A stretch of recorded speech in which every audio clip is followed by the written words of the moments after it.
वाले रैखिक समीकरण के अंदर अपन ने लगभग 4 विधियां पढ़ ली, जिसमें से अपनी पहली विधि थी ग्राफ विधि, ग्राफ द्वारा। दूसरी विधि थी प्रतिस्थापन। तीसरी विधि थी अपनी विलोपन और चौथी विधि थी अपनी वर्गीकरण। चारों विधियों का अध्ययन किया, लेकिन सबसे इंपॉर्टेंट विधि आपकी ग्राफ यानी आलेख विधि। आलेख पर विशेष आपको अभ्यास करना है।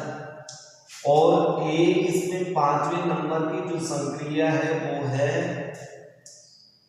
इनकी प्रकृति, और प्रकृति से संबंधित जो भी प्रश्न आता है उन प्रश्नों के अंदर सबसे पहले अपन उनका मानक रूप, तो मानक रूप में समीकरण इस टाइप में होगा, b1y प्लस c1 बराबर 0, फिर a2x plus b2y plus c2 बराबर 0।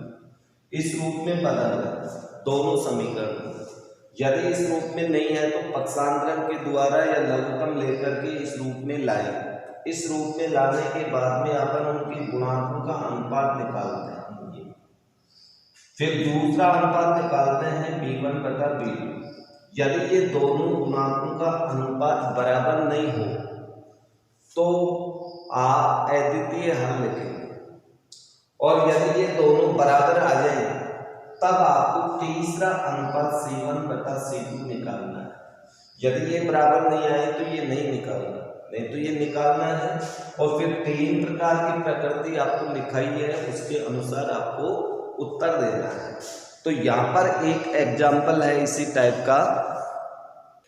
इस एग्जाम्पल में p का मान ज्ञात करना है, जिसके लिए समीकरण युग्म का अद्वितीय हल है। ये समीकरण युग्म दे रखा है। अब सबसे पहले अपन इसको हल करने के लिए ये देखेंगे कि क्या ये प्रकृति के अनुसार मानक रूप में है। तो प्रकृति के अनुसार सारे के सारे पद लेफ्ट में होने चाहिए, राइट हैंड में अपना 0 होना चाहिए, वैसा ही है। तो ये मानक रूप में है दोनों समीकरण। तो दोनों समीकरण मानक रूप में होने के पश्चात आपको इसमें दिया गया है अद्वितीय हल,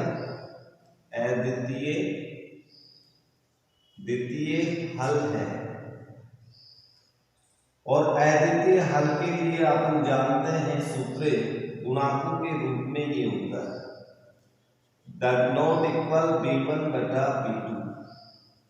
अब इसमें मान रख लो, a1 का मान आपके पास पहले समीकरण में x का गुणांक 4, a2 में दूसरे समीकरण में x का गुणांक 2 बराबर नहीं, डज नॉट इक्वल। b1 का मान p है और b2 का मान आपके पास 2 है। ये मान रखें, वर्गमूल करेंगे तो आपके पास आएगा 2p does not equal 8। Cross multiply कर दिया, p को 2 से किया और 4 को 2 से, तो p डज नॉट इक्वल 8 बटा 2, यह p बराबर नहीं है 4, अर्थात p का मान 4 नहीं होगा। 4 के अतिरिक्त कोई भी मान हो तो समीकरण युग्म का अद्वितीय हल होगा। इसलिए p का मान 4 के अतिरिक्त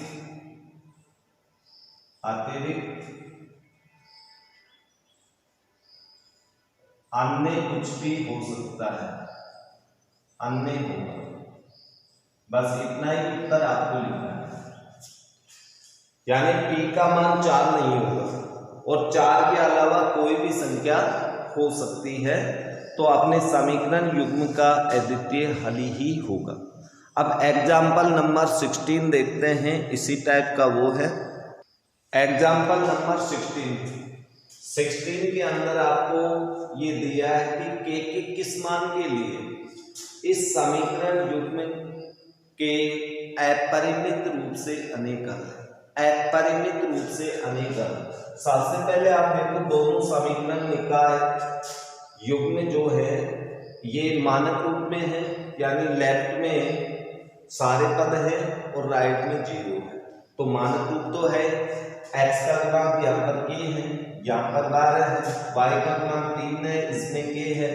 ये अचर गुणांक है k-3 और इसमें अचर गुणांक k है। इसका चिन्ह माइनस है, इसका चिन्ह भी माइनस है। तो आप यहाँ पर उत्तर लिखेंगे अपरिमित रूप से अनेक हल।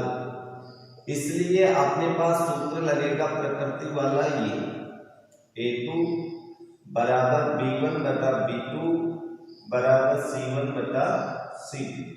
इस सूत्र के अंदर मान रखें a1 का मान अपने पास k है, a2 का मान 12 है, b1 का मान 3 है, b2 का मान अपने पास k है, फिर बराबर इसका मान -k -3 और c2 का मान -k।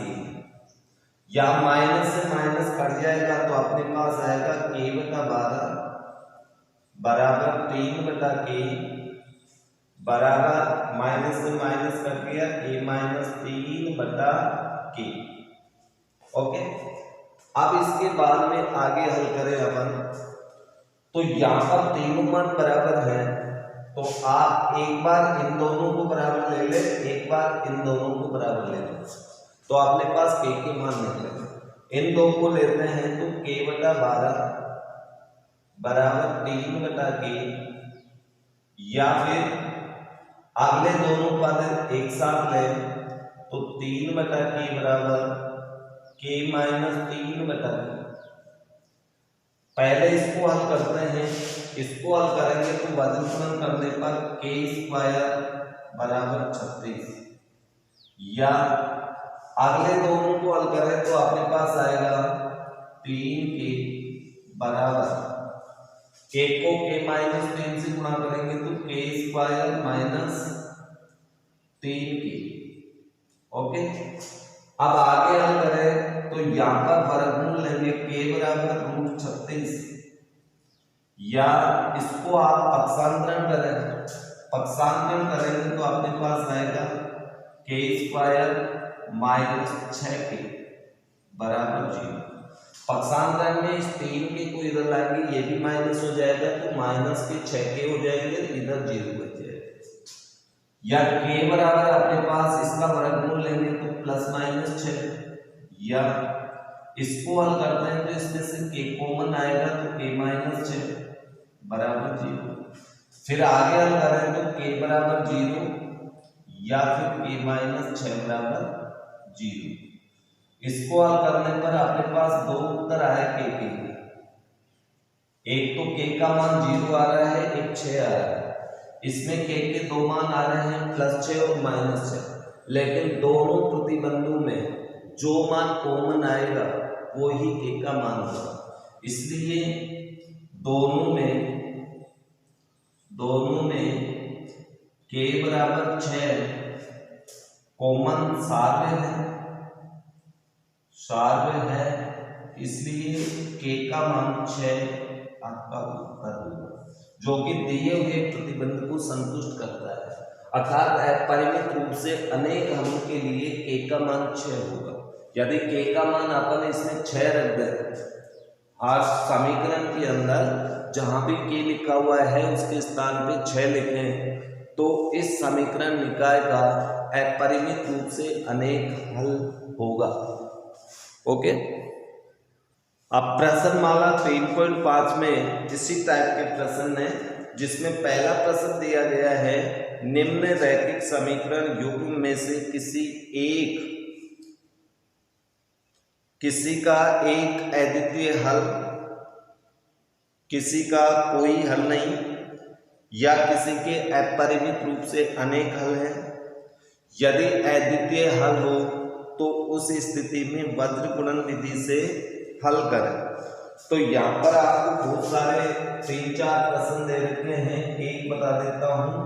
पहले का तीसरा प्रश्न, और पहले के तीसरे प्रश्न में 3x - 5y = 20, और दूसरा समीकरण है इसमें 6x - 10y = 40। तो सबसे पहले तो आप ये देखो कि हमें इनकी प्रकृति जांच करनी है कि समीकरण युग्म का अद्वितीय हल होगा। उस स्थिति में वज्रगुणन विधि काम में लेनी है। अन्य किसी प्रकार का हल आ गया, कोई हल नहीं, या अपरिमित रूप से अनेक, उस स्थिति में अपन को हल नहीं करना है। तो पहले प्रकृति देखें तो ये मानक रूप में नहीं है, तो इन्हें मानक रूप में लिखने के लिए पहले पक्षांतरण करना पड़ेगा। -20 = 0, ये तो हो गया आपका पहला समीकरण। दूसरा समीकरण होगा 6x - 10y -40 = 0, ये इक्वेशन नंबर 2। अब दोनों समीकरण मानक रूप में है, तो पहले अपन a1 बटा a2 ज्ञात करते हैं। a1 का मान 3, a2 का मान 6, कुल मिला के अपने पास मान आया 1 बटा। अब b1 b2 दोनों का मान निकालते हैं अनुपात, तो b1 का मान है -5 -10, माइनस से माइनस कर जाएगा 1 बटा 2, दोनों बराबर है।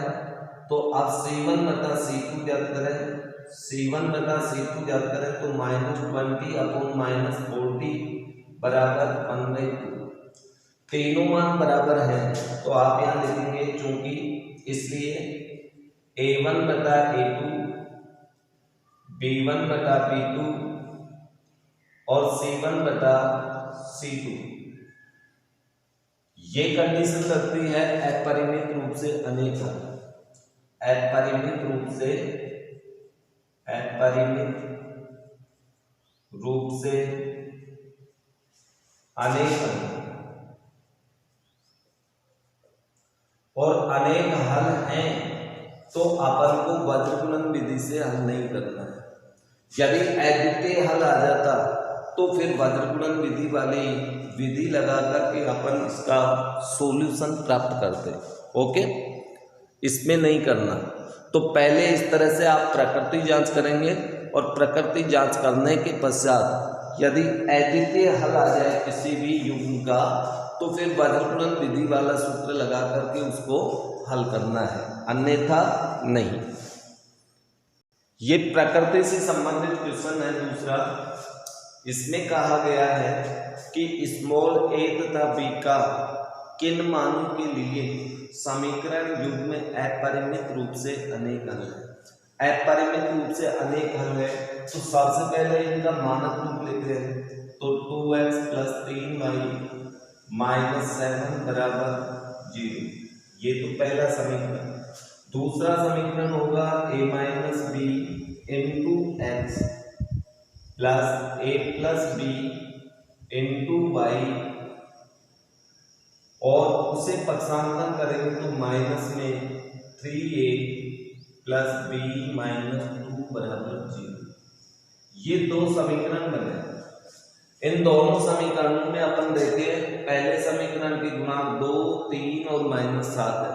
दूसरे समीकरण में x का गुणांक a2 का मान ये, b2 का मान ये है a + b, और ये c2 का मान है चिन्ह सहित -3a + b - 2।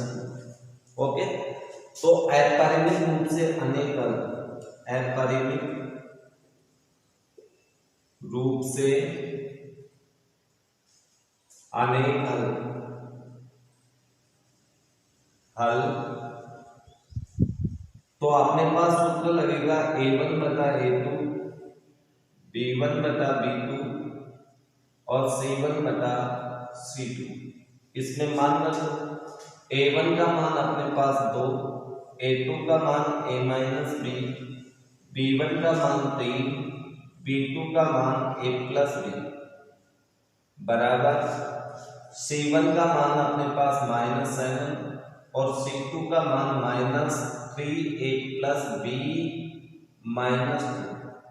तो इसमें माइनस से माइनस कट जाएगा तो अपने पास ये मान प्राप्त होगा बराबर 3/a प्लस बी बराबर 7/3a plus B minus 2। Okay, अब इसमें अपने पास तीनों मान बराबर हैं तो एक बार इन दोनों को बराबर ले लें, एक बार अंतिम दोनों पदों को बराबर ले लें, तो अपने पास दो समीकरण बनेंगे। उन दोनों को हल करने पर अपने पास मान आएगा। तो आइए आगे कैसे हल करें इसको। ये तो प्रकृति का सूत्र लगा दिया आपने। तो अब अपन पहले दो को बराबर लेते हैं। 2/a माइनस बी बराबर 3/a प्लस बी या 3/a प्लस बी बराबर 7/3a प्लस बी माइनस 2। पहले इसको हल करें तो वर्गीकरण करना पड़ेगा। तो ये इससे गुणा हो जाएगा, ये इससे गुणा हो जाएगा। तो 3a माइनस 3b बराबर 2a प्लस 2b। ओके, इसी तरह से इसको भी अपन हल करें तो ये इससे गुणा होगा तो 9a, 3 को गुणा करेंगे 3b माइनस 6, 7 से इसको गुणा करेंगे तो अपने पास आएगा बराबर 7a प्लस 7। इसको पक्षांतरण करें तो अपने पास 3a minus 3b minus 2a minus 2b बराबर 0। या फिर आगे हम करें तो यहां अपने पास 3a प्लस का 2a माइनस का तो a बचा। ये दोनों माइनस के हैं तो माइनस के 5 भी हो गए बराबर 0। इसी तरह से इसको पक्षांतरण करेंगे तो 9a, 7 को इधर लाएंगे माइनस होगा तो अपने पास 2a प्लस का बच जाएगा। 3 भी प्लस का है, 7 को इधर लाएंगे माइनस होगा तो माइनस का 4 भी बचेगा और 6 को उधर ले जाएंगे तो बराबर 6। तो इस तरह से a और b चरों के अंदर दो समीकरण बन गए। इसको हम समीकरण नंबर 3 लिख देते हैं, इसको हम 4 लिख देते हैं। तो इस प्रकार से आपके पास समीकरण बन गए। आगे इन दोनों समीकरणों को हल करने के लिए वैसे आप इस 4 नंबर में देखिए 2 का भाग जा रहा है, 2 का भाग सभी पदों में जा रहा है। 2 को आप कॉमन ले सकते हैं, 2 को आप कॉमन ले लें तो ये आपके पास बचेगा 2b बराबर 6। 2 को पक्षांतरण करेंगे तो उधर जाके भाग लगेगा यानी 6/2 या a माइनस 2b बराबर 3। ये समीकरण नंबर 4 लिख सकते हैं या डायरेक्ट आप 2 का भाग भी दे सकते हैं सभी पदों में। किसी भी तरह से आप इसका सॉल्यूशन निकाल सकते हैं। अब आगे अपन इसको हल करें तो विलोपन विधि को काम में ले लेते हैं। तो a माइनस 2b बराबर 3, ये समीकरण नंबर 4 इसके नीचे लिख दिया। a के गुणांक बिल्कुल समान है, चिन्ह भी समान है, तो घटाने पर नीचे वाले के चिन्ह बदल जाएंगे। चिन्ह बदल दिए तो a से a तो कट गया, यहां पर आपने पास बचा -3, इधर -3, तो b बराबर मान निकालेंगे -3/-3, तो b का मान प्राप्त हुआ 1। अब ये b वाला मान समीकरण नंबर 3 में रख दीजिए। b का मान समीकरण 3 में रखने पर b का मान समीकरण 3 में रखने पर, अब 3 में रखेंगे तो हमें मान प्राप्त हो जाएगा a का a minus 5 Guna b means 1 बराबर 0 या a माइनस 5 बराबर 0। तो a बराबर हमें मान प्राप्त हुआ, इसलिए अपना उत्तर हुआ a बराबर 5 b बराबर ये उत्तर होगा। अर्थात a के इन दो मानों के लिए समीकरण निकाय या समीकरण युग्म अपरिमित रूप से अनेक हल होंगे। ओके, यहां पर दूसरे का सेकंड के किस मान के लिए इस समीकरण युग्म का कोई हल नहीं होगा, तो वो ही प्रकृति से संबंधित है। और प्रकृति वाले प्रश्नों में सबसे पहले अपन को देखना पड़ेगा कि भाई समीकरण युग्म मानक रूप में है कि नहीं। तो सबसे पहले इसको मानक रूप में बदलेंगे, और मानक रूप देखें तो अपने पास 3x प्लस वाई, एक को इधर लाएंगे तो ये माइनस बराबर 0, ये मानक रूप में बदलेंगे। इसी तरह से दूसरे को बदलेंगे तो 2k minus 1 into X plus k minus 1 into Y, और उस पद को इधर लाएंगे तो अपने पास माइनस 2k प्लस 1 बराबर 0, समीकरण नंबर 2। तो ये दोनों समीकरण मानक रूप में आ गए। दूसरे समीकरण में a2 का मान ये है, b2 का मान ये है और c2 का मान ये। लेकिन आपको यहाँ क्या दिया गया है, कोई हल नहीं, कोई हल नहीं। अब कोई हल नहीं के लिए आपको सूत्र लगाना है, और वो सूत्र a1 बटा a2 बराबर b1 बटा b2 does not equal c1 बटा c2, ये होता है। तो इसमें मान रख दीजिए, भाई ये तो इसके बराबर है नहीं, तो अपन इन दो में ही मान रखेंगे। a1 का मान देखो कितना है 3, a2 का मान कितना है 2k माइनस 1 बराबर b1 का मान 1, y का गुणांक पहले समीकरण में, और b2 का मान है k माइनस 1 बराबर नहीं, ये बराबर नहीं है, तो c1 का मान माइनस 1 बटा c2 का मान अपने पास है माइनस 2k प्लस 1। लेकिन ये तो बराबर है ही नहीं, तो इसे आप छोड़ दीजिए, और सिर्फ अपने पास मान कौन सा रहेगा 3 बटा 2k माइनस 1 बराबर 1 बटा k माइनस 1। दोनों को वज्रगुणन करें, वज्रगुणन ये इससे गुणा होगा तो 3k माइनस 3 बराबर 1 को इससे गुणा करेंगे तो 2k माइनस 1। अब इसको पक्षांतरण करो, k एक तरफ कर दो, अचर एक तरफ, तो 3k माइनस 2k बराबर माइनस 1, और 3 को उधर ले जाएंगे तो ये प्लस 3, पक्षांतरण कर देंगे। यहाँ पर 3k में से 2k घटाएंगे तो k बचेगा, माइनस का 1 और प्लस का 3, तो कितना बचा 2, तो k का मान 2 होगा। अर्थात k के 2 के लिए k बराबर 2 हो तो समीकरण युग्म का कोई हल नहीं होगा। अब इसके बाद में आपके इस प्रश्नमाला 3.5 में समस्यात्मक प्रश्न दे रखे हैं, और समस्यात्मक प्रश्नों के अंदर सबसे पहले आपको समीकरण बनाना है, और समीकरण बनाने के पश्चात आप उनको उचित विधि से हल करें। और उचित विधि यानी जो समस्यात्मक प्रश्न होते हैं उनमें सबसे ज़्यादा उचित विधि अपन विलोपन विधि को मानते हैं, क्योंकि विलोपन विधि से प्रश्न थोड़ा सा छोटा होगा और उसी से अपन हल करते हैं। तो समस्यात्मक में आप पहले समीकरण बनाओ, समीकरण बना करके वैसे तो चारों में से किसी भी विधि से हल कर सकते हो, ये आप हल करके देखना। फिर भी कोई प्रश्न आपको समझ में ना आए तो आप उस प्रश्न को पूछें, ये आपका कार्य है। ओके, तो समस्यात्मक प्रश्नों के समीकरण बनाकर के आप हल करना, किसी के समीकरण नहीं बने तो वो आप पूछ लेना। और नेक्स्ट पे अपन ने आगे पढ़ेंगे दो चर के रैखिक समीकरण युग्म में बदले जा सकने वाले समीकरण, अर्थात ऐसे समीकरण होंगे जो दो चर में तो होंगे लेकिन उनको अपन दो चर वाले समीकरण में के रूप में बदल सकते हैं।